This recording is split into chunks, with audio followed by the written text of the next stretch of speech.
And welcome to विज्ञान का ज्ञान। फ्रेंड्स, पिछले 20-25 दिनों से वीडियो की फ्रीक्वेंसी मेरी बहुत खराब रही। इसके लिए तहे दिल से क्षमा मांगते हैं सभी विद्यार्थियों से।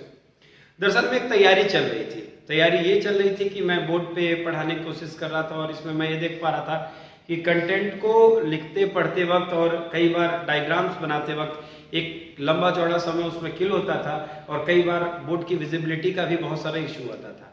इसके लिए मैंने प्रयास किया कि अगर मॉडर्न एजुकेशन को फॉलो अप करना है तो उसके लिए ज़रूरी होगी एक ऐसी टेक्निकल चीज़ की जिसकी अभी ज़्यादातर लोग यूज़ कर रहे हैं, खास करके यूट्यूब पे एजुकेशन देने के लिए। इसके पीछे एक रीज़न लॉकडाउन भी था। कहानी बहुत लंबी है।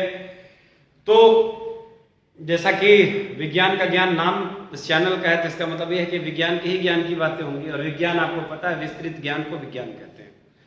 डेप्थ में जब हम किसी चीज़ की नॉलेज को लेते हैं तो वो साइंस होता है। साइंस वर्ड कॉइन किया गया साइंसिया से, और इसका कहीं ना कहीं एक अर्थ ये भी है कि हम साइंस को जब ब्रांचेस में बांटते हैं तो विज्ञान हर तरह का है। यानी कि हमारे आसपास में मौजूद जो केमिकल्स हैं वो भी विज्ञान का हिस्सा है। ये जो फिजिकल वर्ल्ड हमारे आसपास में दिख रहा है ये भी विज्ञान का हिस्सा है। और हम आपके सामने खड़े हैं, ये हमारी बायोलॉजिकल वर्ल्ड है जिसमें यूनिसेलुलर, मल्टीसेलुलर यानी कि एक कोशिकीय, बहुकोशिकीय जीव सभी मिल करके एक पूरी इकोसिस्टम को तैयार करते हैं, जहाँ पे कुछ बायोटिक कंपोनेंट्स होते हैं, कुछ एबायोटिक कंपोनेंट्स होते हैं और उनका मिला जुला सार है।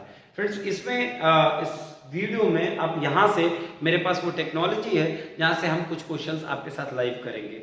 अलग अलग प्लेटफॉर्म से बहुत सारे जो नीट के, जेईई के और बोर्ड एग्जाम्स में इंपॉर्टेंट क्वेश्चंस रहे हैं उनको मैं आपको सीरीज वाइज कराऊंगा एज एमसीक्यू, और आप मेरे साथ करेंगे। और हर महीने आज से एक गिव अवे होगा जिसमें मैं एक प्राइज डिक्लेयर करूंगा। जो बच्चे मेरे साथ लाइव जुड़ेंगे, लाइव क्वेश्चंस करेंगे, उनके नाम को भी लिया जाएगा, साथ में उनके इनामी राशि को भी उस पर बताया जाएगा। और इस प्रयास में आप हमारे साथ बने रहिए। और शुरुआत करते हैं आज बायो के पहले चैप्टर, यूं कहें foremost most important chapter, that is known as the fundamental unit of life known as cell. तो सेल की शुरुआत हम लोग करते हैं। यहाँ पे आपके सामने मैंने एक ये पूरा इमेज बना रखा है आपके सामने, पहले से कुछ स्लाइड्स है। बेसिकली सेल को इन इमेजेस के जरिए दर्शाने का कारण यहाँ से था। बहुत साल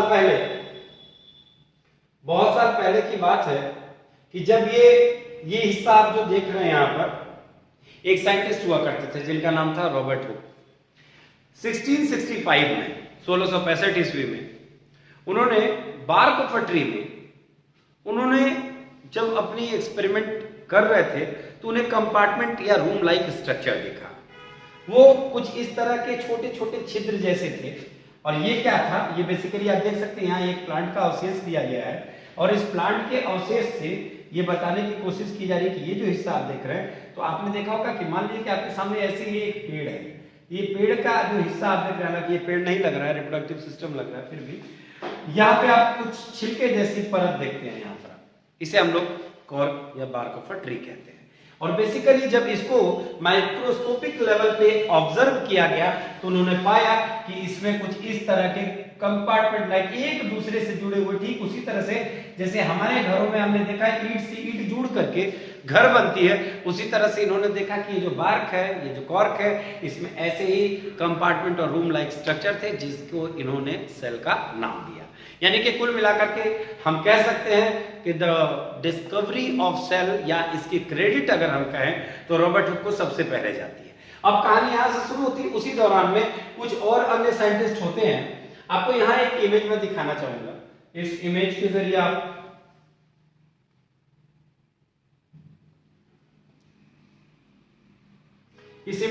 आप यहां पे देख पाएंगे, इस जगह पर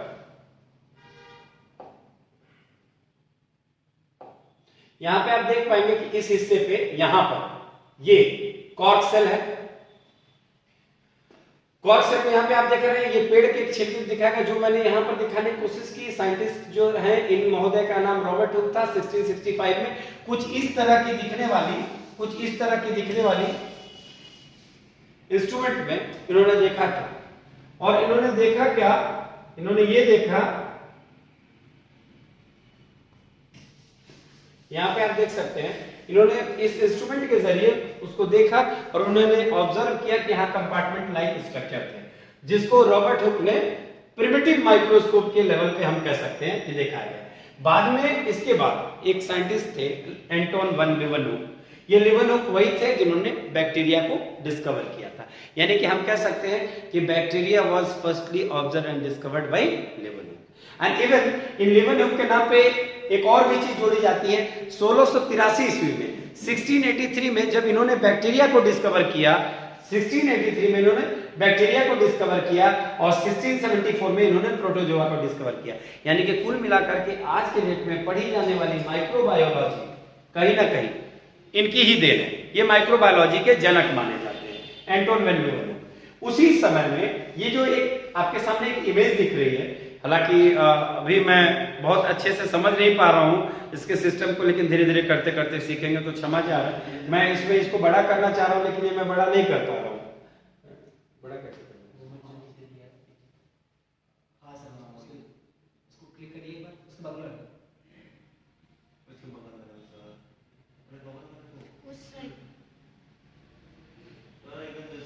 चलिए ठीक, कोई इशू नहीं है, जो नहीं सीखा है वो सीख लिया जाएगा, कोई इशू नहीं। तो कहने का मतलब है कि यहाँ पर ये शुरू हुआ एक सफर, और क्या ये बताना चाह रहे थे हम लोगों ने बचपन से क्लास 9 से 10 से कॉन्सेप्ट ज्यादा जरूरी है अपेक्षाकृत मेरे प्रेजेंटेशन। हम लोग प्रेजेंटेशन और कंटेंट बढ़िया से तैयार करके इस चैप्टर को हम लोग रिपीट करेंगे आपके सामने में, लेकिन आज मेरा मकसद था आपसे रूबरू होना, सबसे पहले आपके सामने आना, ये बताना कि तैयारी शुरू हो चुकी है, रण की वर्ष 2023 के लिए बिगुल बच चुका है। बस फर्क सिर्फ इतना है कि बड़े बड़े प्लेटफॉर्म पे बड़े बड़े लोग वादे करते हैं, हम लोग बहुत छोटे लोग हैं, हमारे पास वादे करने के लिए उतनी बड़ी कद और हैसियत नहीं है। बस हम प्रयास कर सकते हैं और सबसे ज्यादा मेहनत कर सकते हैं, बाकी ईश्वर की इच्छा और उनका आशीर्वाद, आप लोगों का प्यार होगा, देखा जाएगा। खैर, तो यहाँ पे एक बड़ा सिंपल सा सिस्टम था। हम लोगों ने बहुत साल पहले इन रॉबर्ट हुक साहब के जाने के बाद जब लोग सेल को जान गए, जब इन्होंने कहा कि नहीं ये कोई बिल्डिंग ब्लॉक्स हैं, यही फंडामेंटल है, जीवन का एक महत्वपूर्ण हिस्सा है, अगर ये नहीं होंगे तो हम नहीं होंगे, अगर सेल नहीं होंगे तो हम नहीं होंगे। और इन्होंने कहा कि ये सेल जो हैं किसी भी बड़ी बॉडी को राइज करते हैं। हालांकि देखिए ध्यान देने वाली बात यह है कि टिश्यू को नहीं समझा गया था उस समय। जो आज हम लोग कहते हैं group of cells is known as tissue, या ग्रुप ऑफ सेल्स आर या cluster of cells are known as tissue, उस समय टिश्यू को कोई समझा नहीं था। जबकि साइकिल कुछ इस तरह से थी कि आज अगर हम इसको ऐसे पढ़ें तो हम लोग ये पढ़ते हैं, ये होता है हमारा सेल, सेल से हमारा होता है टिश्यू, टिश्यू से हमारा होता है ऑर्गन, और ये ऑर्गन से होता है हमारा ऑर्गन सिस्टम, और ये ऑर्गन सिस्टम से हमारा ऑर्गेनिज्म। यानी कुल मिलाकर के यहां पर हम खड़े हैं। ये पूरा इंसान बनने की प्रक्रिया है, एक इंसान कुछ इसी तरह से बनता है। लेकिन ये सेल कौन थे? अगर इस सेल को हम लोग नॉर्मल लाइफ से रिप्रोडक्शन से जोड़ करके देखें तो स्पर्म भी एक सेल है, ओवम भी एक सेल है। ये सेल आपस में जुड़ते हैं और ये जीव की उत्पत्ति करते हैं। प्रत्येक जीवों में रिप्रोडक्शन के टाइप्स अलग हैं, लेकिन कहीं ना कहीं सेल सबकी बेसिक यूनिट लाइफ है। यानी कि बचपन क्लास 9 से लेकर के 11th तक में जो हमने पहला डेफिनेशन पढ़ा, the basic structural and functional unit of life is known as cell. तो इसका मतलब हम इसको दो भाग में बांट लेते हैं, और अगर दूसरा भाग हम लोग बांटे तो कुछ इस तरह से बोल सकते हैं कि किसी ने कहा कि बेसिक स्ट्रक्चरल, यानी कि ये देखिए, ये हमारे सामने हम एक इंसान का इमेज बना करके चल रहे हैं। दूसरी तरफ पे यहां पर हम एट द सेम टाइम हम एक आम का इमेज बना लेते हैं, और एट द सेम टाइम हम यहां पर एक मोर बना लेते हैं, लाइक दैट, ऐसे कुछ ऐसे ही बनाने तो नहीं आता बायोलॉजिकल, फिर भी ये मोर है या मच्छर है, जो भी है, आप जो समझ रहे इसको, डायग्राम की बात नहीं है, बात समझ लीजिए। ये तीन जीव हैं, तीनों में एक बात कॉमन है कि यहां भी सेल, सेल तो यहां भी है और सेल तो यहां भी है। तो फिर ये आम जैसा क्यों दिखता है, इंसान जैसा क्यों दिखता है, और ये पंछी जैसे क्यों दिखते हैं? ये तो आपको पता होगा, क्लास 11th के हम लोग पहले चैप्टर में हम लोगों ने पढ़ा है, जहां पर हम लोगों ने क्लासिफिकेशन पढ़ा, जहां पे हम लोग नोमेनक्लेचर पढ़े, यानी कि इनके जीनस और स्पीसीज के आधार पर इनका नाम तय कर दिया गया। इंडिया में रहने वाले लोग मोर कह रहे हैं, राजस्थानी मुरेला कह रहे हैं, हम लोग इसको चौसा आम कहते हैं, कोई इनको अल्फांसो कहता है, हम इसे ह्यूमंस कहते हैं, में भी जापानीज और चाइनीज में कुछ और बोले। लेकिन उन सारे नामों के बीच में एक बात कॉमन था, इंसान अफ्रीका में रहे, अमेरिका में रहे, यूरोप में रहे या एशिया में रहे, उसकी कॉन्फ़िगरेशन सेम है, उसके फंक्शन सेम है। खाना खाने के बाद सबको जाना होता है, पानी पीने के बाद सबको जाना होता है, सबको भूख लगती है, सबको नींद आती है। ये भूख लगना या नींद लगना हमारी फंक्शनल है। वो कोई ऐसे सेल्स जरूर हैं जो हमारी बॉडी में ये सारी प्रक्रियाएं कर रहे हैं। यानी कि हमारे स्ट्रक्चर के लिए अगर कोई सेल रिस्पॉन्सिबल है तो हमारे फंक्शन के लिए भी कोई सेल रिस्पॉन्सिबल है। यानी कि अगर एक सरल भाषा में कहें तो cell is the basic structural, ये मेरा स्ट्रक्चर, स्ट्रक्चरल एंड फंक्शनल, यानी कि मेरे फंक्शंस करने का तरीका, unit of life is known as cell. तो सेल को बांटा गया, फिर वर्गीकृत किया गया। सेल को दो भाग में बांटा गया। पृथ्वी की जब लोगों के सामने में एग्जिस्टेंस आई, लोगों ने दो चीजों को अपने आंख के सामने देखा। एक तरफ तो पौधे थे और एक तरफ ह्यूमंस थे, लिविंग ऑर्गेनिजम्स थे, गाय भैंस बकरियां थी, सब कुछ थी। अब ये सारी चीजों को देखते वक्त एक बात ये समझ में हमें आया कि कहीं ना कहीं हम लोग एक दूसरे को बैलेंस कर रहे हैं। बैलेंस कैसे कर रहे हैं कि पौधे जो होते हैं वो हमारे लिए नित्य प्रतिदिन हमारे लिए न सिर्फ एक शुद्ध हवा ऑक्सीजन क्रिएट करते हैं, बल्कि हमारे लिए भोजन का भी बहुत प्रमुख स्रोत है। हम फल की बात करें तो पेड़ों का प्रोडक्ट है। हम अगर लकड़ियों से खाना जला करके बना रहे वो भी एक पेड़ों का ही प्रोडक्ट है। कहीं ना कहीं हम लेटेक्स की बात करते हैं, गोंद की बात करते हैं, वो भी पेड़ों का प्रोडक्ट है। यहाँ तक कि आज बहुत सारी मेडिसिन में भी पौधों का, पेड़ों का इस्तेमाल किया जाता है। तो हमारी पूरी जीवन और जीविका इर्द गिर्द घूमती है प्लांट्स, और ये प्लांट्स हमारे जीवन के बहुत महत्वपूर्ण है। अब एक तरफ प्लांट थे और एक तरफ एनिमल थे, और दोनों को बैलेंस करना था। लेकिन सवाल ये उठ रहा था कि पेड़ों को देख करके इंसान ने सोचा कि यार ये क्या चीज है, मैं जब छोटा था तो मेरे साथ ये छोटा था, आज मैं बड़ा हो गया, ये मुझसे काफी बड़ा हो गया, और फिर मैं थोड़ा और बड़ा हुआ, ये तो एकदम बिल्कुल बड़ा हो गया। क्या कारण थे कि पेड़ बढ़ता चला गया और हम एक जगह आकर के रुक गए? ये बहुत बड़ा क्वेश्चन था, जिस क्वेश्चन को बायोलॉजी में सीधे सीधे नहीं पूछा गया, सीधे सीधे कहा नहीं गया। अब बात ये थी कि पेड़ बड़े हो रहे हैं, बड़े हुए जा रहे हैं, हुए जा रहे हैं, हुए जा रहे हैं, आसमान को छुए जा रहे हैं, और हम एक निश्चित स्टेप, एक निश्चित हाइट पर आकर के हम रुक गए। क्वेश्चन उठा क्यों? तो इसका पहला जवाब था cell is the basic structural and functional unit of life. इसका मतलब कहीं ना कहीं हमारे अंदर कोई ऐसा सेल जरूर है जो प्लांट से हमें अलग करता है, हमारी ग्रोथ को एक निश्चित समय तक रखता है, उसके बाद वो ग्रोथ को रोक देता है। ठीक, ये तो बड़ा क्लियर था। तो यानी कि प्लांट से जुड़े हुए जो सेल्स थे, अब हम लोग इसको इमेज के जरिए दर्शाने की कोशिश करेंगे। इमेज के जरिए मैं आपको दर्शाऊंगा। डोंट वरी, मैं किसी के साइड को कॉपी नहीं कर रहा हूं, मैं बस आपको समझाने के लिए बता रहा हूं कि यहाँ पे ये देखिए,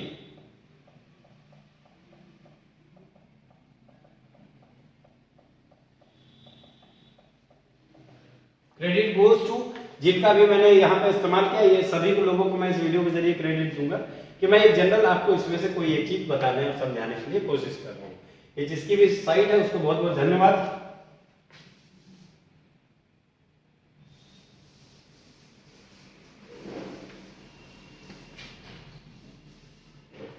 अभी हम इसको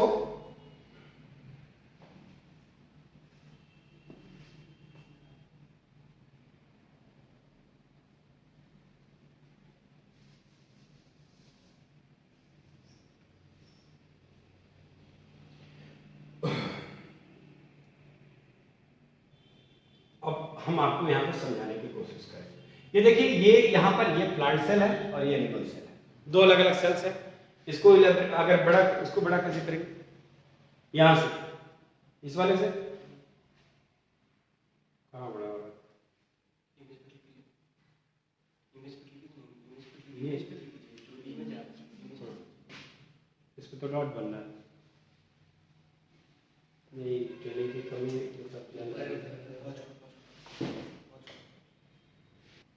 तो चलिए, अपने टेक्निकल टीम की सलाह के द्वारा अभी सीखने के प्रयास में कुछ गलतियां हुई। अब आपके सामने एक जनरल हम लोग प्लांट सेल एनिमल सेल के मतलब वो क्या बेसिक डिफरेंसेस थे जिसकी वजह से एनिमल ऐसे और प्लांट ऐसे, बात यही आ रही है। तो हम लोग का बॉडी फंक्शन प्लांट के बॉडी फंक्शन से अलग है। कुछ चीजें हम में भी है, कुछ चीजें उनमें भी है, कॉमन है। जैसे कि एनवायरमेंट को सेंस करना, ये हम दोनों करते हैं, जिसको प्लांट की भाषा में ट्रॉपिज्म कहते हैं। और कुल मिलाकर के हम ये कह सकते हैं कि every organism, every living organism on this earth have ability to sense the things around them. प्रत्येक लोगों में, प्रत्येक जीवों में, वो चाहे पौधे हो चाहे इंसान हो, उनमें कहीं ना कहीं सेंस करने की एबिलिटी थी। सेंस करने की एबिलिटी का मतलब कि आपने सनफ्लावर को देखा है, वो फोटोट्रॉपिज्म को शो करता है। फोटोट्रॉपिज्म का मतलब वो लाइट को कैच करता है। कोई केमोट्रॉपिक होते हैं, कोई फोटोट्रॉपिक होते हैं, कोई हाइड्रोट्रॉपिक होते हैं, इसी तरह से अलग अलग तरह से कोई जियोट्रॉपिक होते हैं। तो सबकी अपनी अपनी एक स्टिमुलस के प्रति, यानी कि कुल मिलाकर के आसपास की चीजों के प्रति हम जीव जंतु जो होते हैं, पौधे भी सेंसिटिव होते हैं, जिनको हम लोग क्या कहते हैं कि हमारे अंदर में संवेदनशीलता होती है। जैसे हमें कोई छूता है, जैसे हम टच को फील करते हैं तो प्लांट भी उस टच को फील करते हैं, यानी कि कुल मिलाकर के तो यानी कि कुछ चीजें हमें कॉमन करती हैं। और फिर कुछ चीजें जैसे कि हम लोग स्ट्रक्चरल एंड फंक्शनल की बात करते हैं, तो हमारे स्ट्रक्चर के लिए रिस्पॉन्सिबल हमारा सेल कुछ ऐसी कोड लेके आता है कि हम सारे इंसान ऐसे ही शेप के आपके सामने आते हैं। ठीक उसी तरह से प्लांट सेल जो कोडिंग करते हैं तो प्लांट को उसी तरह का शेप देते हैं जैसा कि उनको आरएनए में मिलता है और हमको डीएनए में मिलता है। तो प्लांट और एनिमल सेल के बीच का एक बेसिक डिफरेंस ये भी है कि ये सेल से ये फर्दर हम लोगों में डीएनए जीन्स के रूप में जाना जाता है और इनमें आरएनए के रूप में जाना जाता है। एक यहाँ पे देख सकते हैं कि एनिमल सेल के लिए लिखा गया कि नो क्लोरोप्लास्ट। जाहिर सी बात है, अब क्लोरोप्लास्ट की बात हम लोग करते हैं तो क्लोरोप्लास्ट का मतलब ये होता है कि ये क्लोरोप्लास्ट क्लोरोफिल पिगमेंट्स को प्रमोट करते हैं, जिसकी वजह से पौधों का रंग न सिर्फ हरा होता है बल्कि वो लाइट को ट्रैप भी करते हैं। और लाइट ट्रैप करने में एक क्वेश्चन और आपके सामने में बड़ा अच्छा सा आता है कि ये किस तरह की लाइट को ट्रैप करते हैं, क्या वो सिर्फ विजिबल रीजन को होता है? तो नहीं, ये सारे रीजन के लाइट को प्लांट जो होता है, क्योंकि वहां से फिल्टर होकर के नहीं आता। फिल्टर तो हमारे लिए है ना, पौधे सारी तरह के, इसीलिए तो लोग कहते हैं कि पौधों का होना बेहद जरूरी है। वे न सिर्फ छांव देते हैं बल्कि हमारी सारी तकलीफों को भी कम करते हैं और हमारे वातावरण को शुद्ध बनाए रखने के लिए पौधे हजारों लाखों लीटर ऑक्सीजन प्रोड्यूस करते हैं अपने लाइफ साइकिल में। तो एक बहुत बड़ी चीज है, तो हमें कंजर्व करना चाहिए प्लांट्स एंड एनिमल्स को, दोनों को। खैर, तो यहाँ पर ये बात थी। तो अब यहां से प्लांट एनिमल को डिवाइड किया गया उनके सेल्स के आधार पे, and the cells of animal which was responsible for the production of animals known as animal cells, and the cells which was responsible for the production of plants they are known as plant cells. अब इसी बीच में एंटन van लीeuwenhoek के बाद उधर Schleiden and स्क्वेन नाम करके दो मित्र, दो सखा, दो वैज्ञानिक बंधु, उन्होंने बोला कि यार ये रॉबर्ट हुक साहब ने तो बता दिया, बाकी सारी चीजें हो गई, अब क्यों ना मैं इसको अपने तरफ से मॉडिफाई करूं।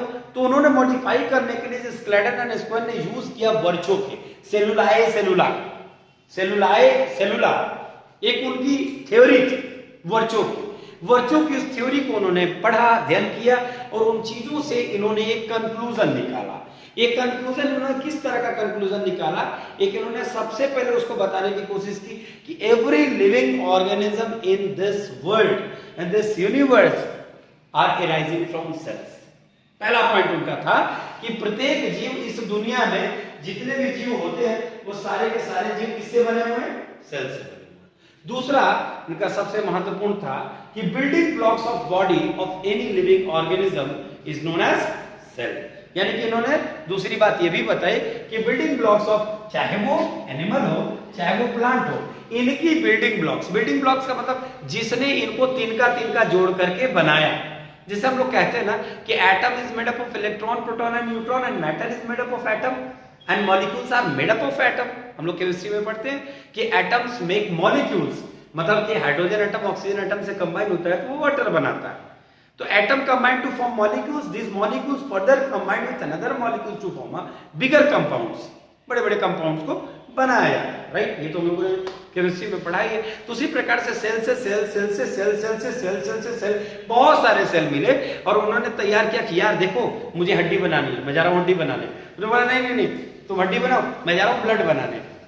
वो ब्लड बनाने चला गया, फिर बोला अरे यार मैं तो नर्व सेल हूं, मुझे तो नर्व्स बनाना था, तो मैं नर्व का काम करता हूं। तो इस प्रकार से जीवों में, मल्टी सेलुलर ऑर्गेनिज्म में, बॉडी चूंकि हम लोगों की कॉम्प्लेक्स होती है तो हमारी बॉडी में बहुत सारे सिस्टम्स होते हैं और इन सिस्टम्स को फॉलो अप करने के लिए हमारे डिफरेंट सेल अलग अलग स्ट्रक्चर, अलग अलग फंक्शंस को करते हैं। यानी कि इस समय में हमारे नर्व सेल्स के ही वजह से मैं आपके सामने एक्टिवली बात कर रहा हूं, मेरी फिंगर्स मूव कर रही हैं और मैं किसी चीज को न सिर्फ सेंस कर पा रहा हूं बल्कि उसके प्रति रिप्लाई भी कर पा रहा हूं। यानी कि हमारी बॉडी में समय में सेंसरी न्यूरॉन्स बहुत ज्यादा एक्टिव है। तो ये तो हो गया हमारा एक बेसिक चीज। तो सेल की बात हम लोग कर रहे थे। इन्होंने दूसरी बात, मतलब पहली बात बताई कि building blocks of body are cell. दूसरी बात उन्होंने क्या बताया कि every living organism inside the world is made up of cell. इन्होंने यानी कि एराइजिंग ऑफ सेल्स, हम सभी लोग सेल से ही बने। तीसरा इनका एक बहुत महत्वपूर्ण पॉइंट इन्होंने ये भी कहा कि कोई भी जीव, किसी भी जीव की जो लाइफ स्पैन की बात की जाती है, पूरे जीवन काल में उस प्रत्येक जीव के लिए इन्होंने कहा कि पूरे जीवन में सब लोग एक सिंगल सेल से ही शुरू हुए। प्लांट इतना बड़ा प्लांट बना तो बना, हम इतने बड़े हुए तो हुए, लेकिन कभी हम सिर्फ एक सिंगल सेल थे। इस सिंगल सेल की वजह से हमारी लाइफ यहां तक हमको ला करके खड़ा करती है। चौथा उन्होंने पॉइंट बोला कि जो हमारी बॉडी में वॉर्न आउट सेल्स हैं, इसका मतलब इस समय में हमारी बॉडी जो है बहुत सारे सेल्स को प्रोड्यूस भी कर रही है और एट द सेम टाइम हमारे बहुत सारे सेल डैमेज भी हो रहे होंगे, डैमेज भी हो रहे हैं, प्रोड्यूस भी हो रहे हैं। मतलब एनाबॉलिज्म कैटाबॉलिज्म का एक मिक्सचर चल रहा है, जिससे sum of catabolism and anabolism is known as metabolism. तो मेटाबॉलिक एक्टिविटीज हमारी बॉडी चली तो कहीं ना कहीं कुछ सेल बन भी रहे होंगे और कुछ सेल बर्बाद भी हो रहे होंगे, बेकार हो गए सेल जो किसी भी काम के लायक नहीं रहते हैं, वो हमारी बॉडी में लाइसोसोम्स के जरिए, वो हम लोग फर्दर पढ़ेंगे, वो वहां पर जा करके एंजाइम्स के एक्शन से वो खत्म हो जाती है और नए सेल्स बनते हैं। हमारी बॉडी में प्रत्येक दिन नए सेल्स बनते भी हैं और नष्ट भी होते हैं। इसके अलावा उन्होंने एक और पॉइंट का जिक्र किया, जिस पॉइंट को उन्होंने कहा कि यही सारे सेल्स फर्दर आगे जाते हैं और ये क्लस्टर में, ग्रुप में बन जाते हैं टिश्यू। यानी कि अब हम लोग ये भी कह सकते हैं कि उन्होंने कहा कि पहले तो ये सेल है, फिर ये सेल अपना ग्रुप बनाएगा। ग्रुप किस लिहाज पे बनाते हैं लोग? अगर हमें कहा जाए कि हम ग्रुप बनाते हैं तो हम ग्रुप किस लिहाज पे बनाते हैं? अगर आपसे जनरली पूछा जाए कि हमने एक ग्रुप बनाया तो हम अपने ग्रुप का मकसद क्या होता है? समूह क्यों बनाते हैं? एक सोच, एक विचार, जैसे हम लोग कहते हैं team India group, team India group. तो ग्रुप का मतलब होता है कि समूह बनाना, एक सोच, एक मकसद से। ये सारे सेल बैठे हैं, सारे सेल आपस में ग्रुप में बैठ गए, इन्होंने मीटिंग करी कि भाई तेरे को क्या करना है, मुझे तो ये करना है, मुझे तो ये करना है। तो हमारी बॉडी में हम बात मल्टी सेलुलर की कर रहे हैं, यूनिसेलुलर की नहीं। मल्टी सेलुलर ऑर्गेनिज्म में सेल्स का डिपार्टमेंट डिवाइड हो गया। किसी ने ब्लड बनाने का काम किया, किसी ने बोन्स को बनाया, किसी ने स्किन को बनाया। हम लोग ये जो आपके सामने दिख रहा है ये एक एपिडर्मल सेल है। हमारी बॉडी के अलग अलग सेल्स ने अलग अलग काम को करना है। यानी कि कुल मिला के इन्होंने मीटिंग की और मीटिंग करने के बाद बोले ए जो मेरे जैसे हो मेरे पास आओ, तुम मेरे साथ चल सकते हो, तुम मेरे जैसे हो, तुम मेरे दोस्त हो, तुम मेरे जैसे दिख रहे हो। जैसे आज भी हम अगर फॉरेन में चले जाएं और कोई गमछा, धोती और लुंगी में दिख जाता तो इमीडिएटली समझते यार ये तो अपना भारतीय भाई है। उसके लुक के आधार पे तो सेल ने सेलों को पहचाना और पहचानने के बाद बनाया ग्रुप, और ग्रुप बनाने के बाद ये बन गया क्या? टिश्यू। क्या बन गया? और ये टिश्यू फर्दर अपने आप को ऑर्गन में इन्होंने तब्दील किया। बहुत सारे टिश्यूज को इन्होंने जोड़ा जहां जैसे जैसे जरूरत है। जैसे हम सैंडविच बनाते हैं तो हमें पता होता है कि कहाँ उसमें स्टफ रखना है, कहाँ क्या करना है। तो टिश्यूज से संबंध बना करके इन्होंने एक ऑर्गन सिस्टम को जन्म दिया कि ये पहले ये एक ऑर्गन बना, इनकी ऑर्गन सिस्टम बनी, ऑर्गेनिज्म बने। इस प्रकार से जैसे यहाँ पे ऑर्गन सिस्टम पूरा डेवलप हुआ होगा ना, पूरा एक सिस्टम डेवलप हुआ होगा। ऑर्गन पहले आया, फिर इन्होंने ऑर्गन से ऑर्गन सिस्टम बनाया। ऑपरेटिंग सिस्टम नहीं, ऑर्गन सिस्टम है। ये ऑर्गन्स फिर मिले। अच्छा, इसमें क्या था, जैसे हमारी बॉडी थी, स्टोमक बन गया, तो भाई स्टोमक को सपोर्ट कौन करेगा? तो बॉडी की ऐसी मैकेनिज्म थी कि structural and functional unit of life is known as. ये वर्ड बार बार आपके सामने मैं बोल रहा हूं। यानी कि वो स्ट्रक्चर और फंक्शंस के आधार पर वो सारे सेल ने मिल करके अपनी एक सिस्टम बनाई। जैसे कोई एक सेल मिला होगा, दूसरे सेल से मिलकर बात किया होगा कि मुझे तो यार डाइजेशन का काम मिला, मैं चला उधर। तो उसने अपने जैसे को पहचाना और कुछ चले गए, उसमें से कुछ ने स्टोमक बनाया, कुछ ने पेनक्रियास बनाया, कुछ ने स्मॉल इंटेस्टाइन बनाया, कुछ ने लार्ज इंटेस्टाइन बनाया, किसी ने ओसोफेगस बनाया, किसी ने इस प्रकार से करते करते सारी चीजें जो जिम्मेदार थी उसके लिए इन्होंने बारी बारी से उसको बनाया। और बनाने के बाद एक सिस्टम में तब्दील हो गए और बहुत सारी सिस्टम्स जब मिल गई और एक बॉडी का कंप्लीट, ठीक उसी तरह से जैसे हम कंप्यूटर जब असेंबल करते हैं, रैम रोम सारी चीजें मिलाने के बाद लास्ट में हम ये कहते हैं कि ये रहा हमारा कंप्लीट कंप्यूटर। उसी तरह से हमारी सारी सिस्टम्स जब अपने अपने वर्क को करने लगी और इन्हें ऐसा लगा कि हम अपने परफॉर्मेंस को सही तरीके से कर रहे हैं, तो ये पूरे एक जीव की उत्पत्ति का कारण बना। तो सवाल यहां था कि स्केलेटन स्क्वेन ने दिया सेल थ्योरी।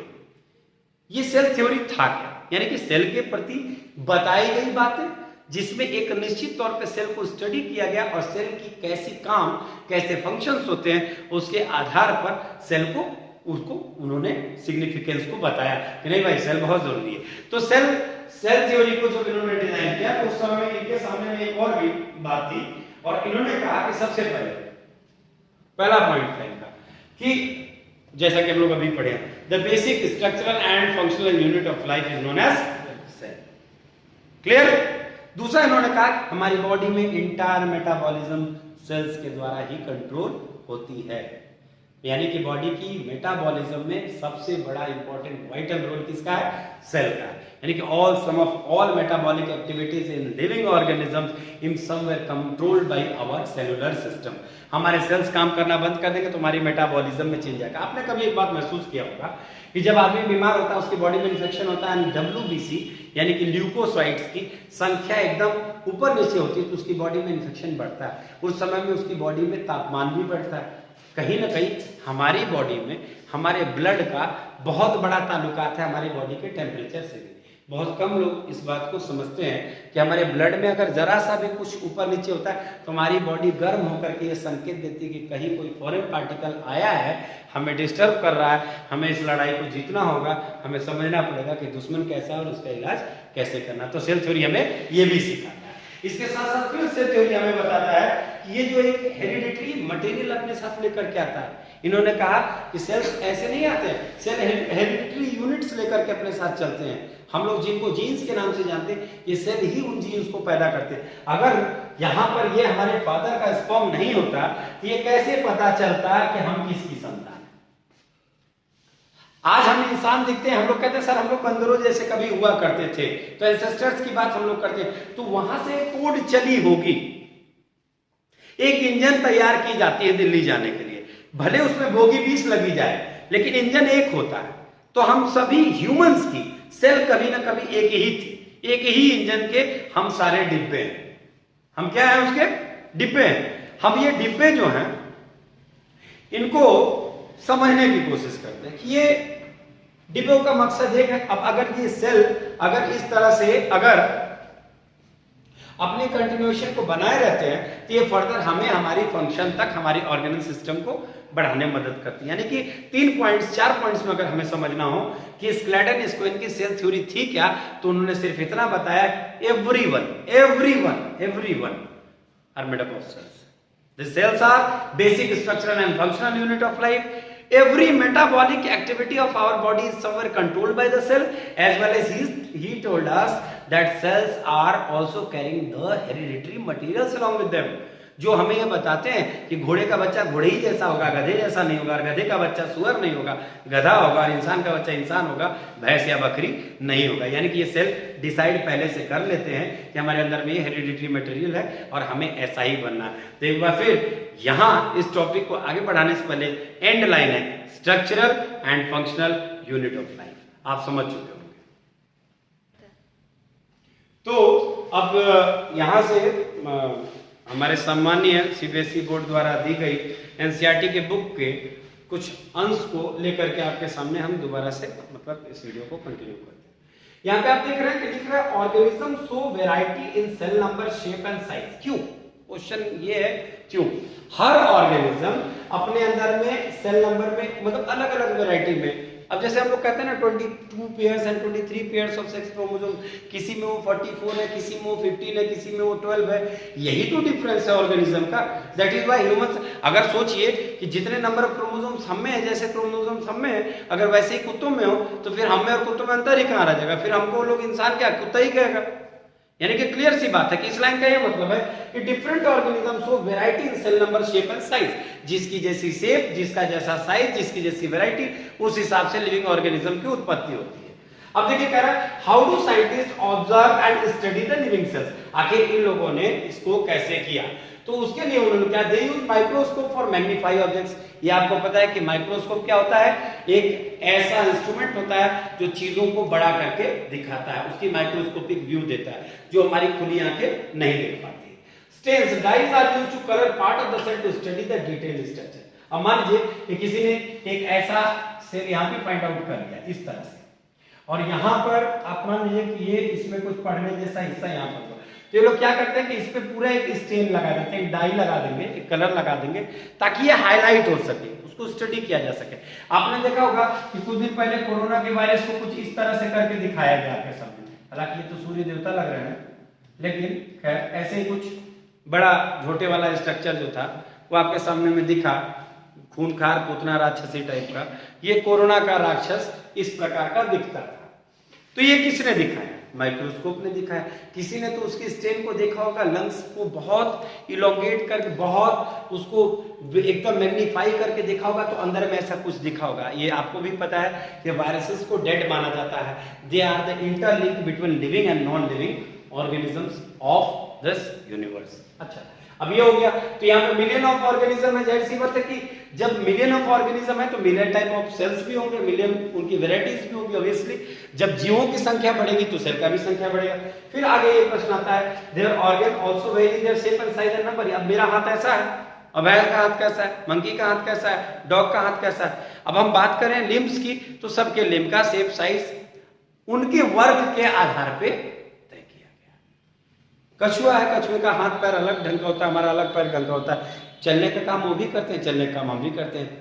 शेर, बाघ, चीता, गाय, भैंस भी चलते हैं, हम भी चलते हैं। हमारा चलने का स्टाइल अलग है, उस हिसाब से हमारे सेल्स, हमारी बॉडी के अरेंजमेंट भी डिफरेंट है। यानी कि मिलियंस ऑफ स्पीसीज में जो वैरायटी का अंतर आता है वो उनके सेल की ही वजह से आता है। यही बात तो वर्चो साहब ने लिखा था अपनी फ्रेज में। उन्होंने क्या लिखा था? सेलुलाए सेलुला। मतलब इसका हिंदी मतलब ये होता है कि प्रत्येक सेल कभी ना कभी किसी प्री एग्जिस्टिंग सेल से पैदा हुआ चला आया।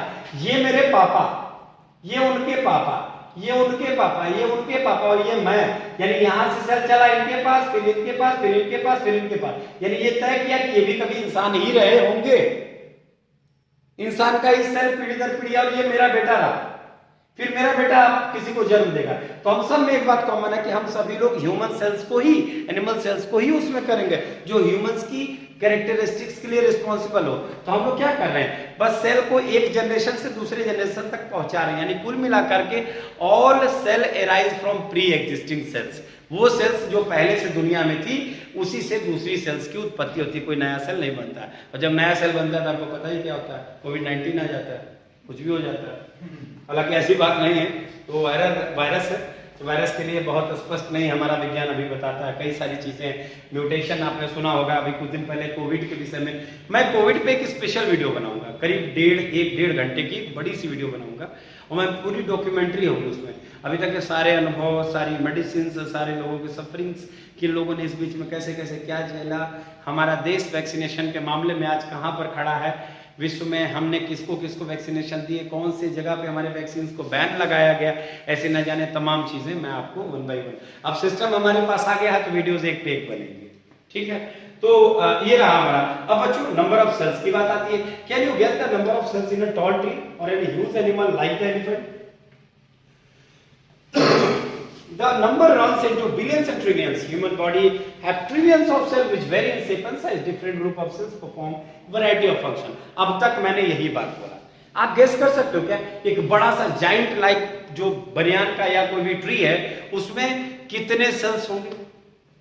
Can you guess? कोई गेस नहीं कर सकता। हम में billions and trillions of cells है।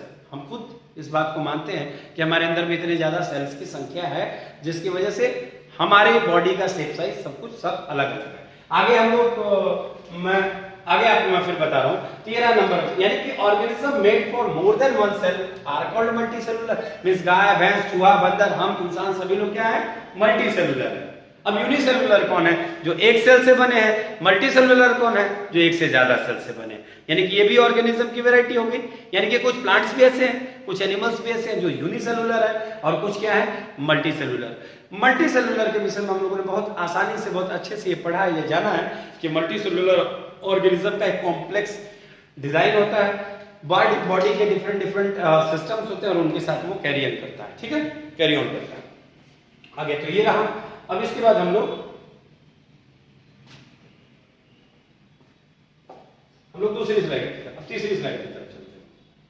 तीसरी स्लाइड, यहाँ पे आप देखते हैं कि एक एक्टिविटी में बताया गया है, द टीचर में show a permanent slide of amoeba and paramecium under a microscope. Alternately the teacher can collect pond water and show this organism by preparing the slides. दो चीजें हो सकती है, या तो टीचर आपको डायरेक्ट दिखा दे कि अमीबा पैरामीशियम होता कैसा है, या फिर टीचर आपको पॉन्ड वाटर लाए, यानी कि वही किसी पोखरा ओखरा से जा करके तालाब से पानी लाए और उस पानी के अंदर में ऑब्वियसली आपको पता होगा कि अमीबा होगा ही होगा, पॉन्ड वाटर में अमीबा होता ही होता है। तो दो तरीके हो सकते हैं। अब यहाँ पे क्या है, फिर आगे ये बढ़ा ये मामला, और यहाँ पे हुआ ये शेप ऑफ सेल्स की बात की गई। देखिए how do you define the shape of amoeba in the figure, आप अमीबा के फिगर कैसे दर्शाएंगे? You may say that shape appears irregular, in fact amoeba has no definite shape, अर्थात कि वो एक ही सेल का बना है, वो यूनिसेलुलर है, और यूनिसेलुलर का कभी फिक्स शेप हो ही नहीं सकता। आप पूछ सकते हैं हमसे प्रश्न कि सर ऐसा क्यों, यूनिसेलुलर का कोई डेफिनेट शेप क्यों नहीं होता, पूछ सकते हैं आप। अब जाहिर सी बात है शेप एंड साइज के लिए अगर मैं ये कहूं कि एक छोटा सा धूल का कण ले लूं, एक डस्ट पार्टिकल ले लूं, वो अकेला है, उसके अंदर को जब पूरा एकदम बिखरा एकदम अलग कर, वो कण भी सैकड़ों करोड़ों कणों से मिलकर बना होगा, तो जो एकदम सुंदरसी होंगे जो दिखेंगे नहीं तो उनका कोई शेप कहां से होगा। ऑलरेडी अमीबा क्या है, यूनिसेलुलर है, माइक्रोस्कोपिक है, खुले आंख से तुमको दिखेगा भी नहीं, और ऊपर से एक ही सेल का बना है, तो कहां से इसका रेगुलर शेप होगा भाई। बिल्डिंग की डिजाइन तो तब बनती है ना जब बहुत सारी दीवारें और बहुत सारी ईंटें होते हैं, एक ईंटा रख करके आप कौन सा डिजाइन दिखाओ, तो सिंपल सा चीज है, ये एक ईंट की बिल्डिंग है और हम लोग हजारों करोड़ों अरबों ईंट के हैं, तो अमीबा का कोई it keeps on changing its shape. अब ये शेप को बार बार अपने चेंज करता है, कैसे चेंज करता है? बाय मतलब आसपास के environment, by sensing the environment. अब आपने पढ़ा भी था डाइजेशन इन अमीबा में कि वो पहले फूड पार्टिकल को देखता है, फिर सूडोपोडियस उसको जा करके इसको होल्ड ऑन करता है, फिर उसको अंदर में लेता है, फूड वैक्यूल्स उस पर एक्ट करते हैं, एंजाइमेटिक एक्शन होता है, और ये सब करने के बाद फाइनली वो उसमें एसिमिलेट हो जाता है और बॉडी उसको कहीं से भी उसको इजेक्ट आउट कर देती है। डाइजेशन इन अमीबा में आपने पढ़ा, तो क्या आपने ये पढ़ा था कि कोई फिक्स जगह जहां से वो लेगा, कहीं से भी उसको जहां से नजदीक लगेगा वहीं से उसको प्रोजेक्शन अपने फिंगर लाइक प्रोजेक्शन से होल्ड ऑन करके अंदर ले लेगा, तो सेल कुछ नहीं। अब यहाँ देखिए सूडोपोडिया की बात भी आ रही है कि इनमें प्रोजेक्शंस होते हैं out of this body and these are called pseudopodia false feet as you learn in class 7, यानी 7th क्लास में आपने पढ़ा भी था। अब यहाँ पे देखिए ये भी बात कहा गया, a WBC in human blood is another example of single cell. हम लोगों में जो व्हाइट ब्लड सेल है ह्यूमन ब्लड में, ये सिंगल सेल का बेस्ट एग्जांपल है, which can change its shape. मतलब यहाँ पे हम लोग ये बात बता सकते हैं कि हमारे अंदर में जो WBC है उसका शेप इरेगुलर है। क्या है? इरेगुलर शेप है, कोई फिक्स शेप नहीं है। दूसरी चीज, but why WBC is a cell, amoeba is a full fledged organism capable of independent existence. हम लोग का WBC अकेले सर्वाइव नहीं कर पाता है, वो भी एक सिंगल सेल है, लेकिन अमीबा भी एक सिंगल सेल है, एक सिंगल सेल से बना हुआ चीज है, लेकिन वो अपने आप को एग्जिस्ट करता है, पूरी दुनिया के सामने रखता है, दिखाता है, बताता है। तो ऐसा क्यों? तो इसकी प्रॉपर्टीज के आधार पे। तो देखिए what shape would you expect in organism with millions of cells. Figure यहाँ पर आपको ये देखिए, ये फिगर दिखा रहा है, ये देखिए हमारा ए जो है, ये हिस्सा जो है, ये हमारा हिस्सा क्या बता रहा है कि ये रेड ब्लड सेल्स है, ठीक है। यहाँ पे आप ये जो देख रहे हैं ये हमारे मसल सेल्स हैं। क्या है? मसल सेल्स है। और यहाँ पे ये आप देख रहे हैं, ये आपको साफ पता है कि ये न्यूरॉन्स है। न्यूरॉन्स आपने क्लास 10th में पढ़ा भी था पहले कि न्यूरॉन्स होते हैं, ये न्यूरॉन्स, बहुत सारे न्यूरॉन्स मिल करके क्या करते हैं, हमारे बॉडी में इंपल्सेस को एक जगह से दूसरी जगह तक सेंस करके पहुंचाते हैं। वो मुझे मारने आ रहा है, मुझे भागना है, ये हम सेंस करते हैं तब भागते हैं। सांप आएगा काट लेगा तो हम डर जाते हैं, तो ये हमारा न्यूरॉन ही है जो हमें इतना मस। तो आप देख रहे हैं कि हमारी बॉडी में ही ये ब्लड सेल है, ये मस्कुलर सेल है, ये नर्व सेल है, तीनों का 3 शेप है, सब अपना अपना काम करने में लगे हुए, यानी कि किसी भी सेल के फंक्शन के आधार पर ही उसकी शेप को डिसाइड किया जा सकता है। आगे हम लोग बढ़ते हैं। अब देखिए साइज ऑफ सेल्स, तो साइज ऑफ सेल में आपको पता है कि ये बहुत छोटे, smallest cell is 0.1 to 0.5 micrometer. अब हम लोगों ने PPLO पढ़ा है, PPLO is the smallest cell where largest cell is ostrich egg. ये हम लोग बचपन से पढ़ते हैं कि ऑस्ट्रिच एग बिगेस्ट सेल होता है और PPLO स्मॉलेस्ट सेल होता है। तो यहाँ पे हम लोगों को वो चीज दिया गया, यहाँ देखिए एग ऑफ है ना, ऑस्ट्रिच दिया गया। एक एक्टिविटी आपको कराई जाती है, बॉयल अ हेन सेक, एक मुर्गी के अंडे को आप बॉयल करिए, रिमूव द सेल, उसके छिलके को हटा दीजिए। What you observe, a white material surrounds the yellow part. White material is albumin. अंडे का जो सफेद हिस्सा आप खाते हैं वो क्या होता है? एल्ब्यूमिन। क्या होता है? क्या होता है? एल्ब्यूमिन। और which solidifies on boiling, और ये एल्ब्यूमिन पहले तो लिक्विड होता है, लेकिन जैसे ही हम उसको गर्म करते हैं तो वो सॉलिड हो जाता है। The yellow part is yolk, अंदर में अंडे का जो पीला हिस्सा होता है उसे हम yolk कहते हैं। It is the part of single cell, it is the part of the single cell, एक सिंगल सेल का ये पार्ट है। You can observe the single cell without magnifying device। अगर आपको सेल ही देखना है तो आप बड़े बढ़िया से उसको आप देख सकते हैं। तो हम लोग आज की वीडियो में यहाँ तक, और अगली वीडियो में हम लोग सेल थ्योरी के बाद अब हम लोग प्रोकैरियोटिक सेल, यूकैरियोटिक सेल और ऐसे कई अन्य चीजें इस वीडियो में हम लोग कंटिन्यू करेंगे। तब तक के लिए धन्यवाद।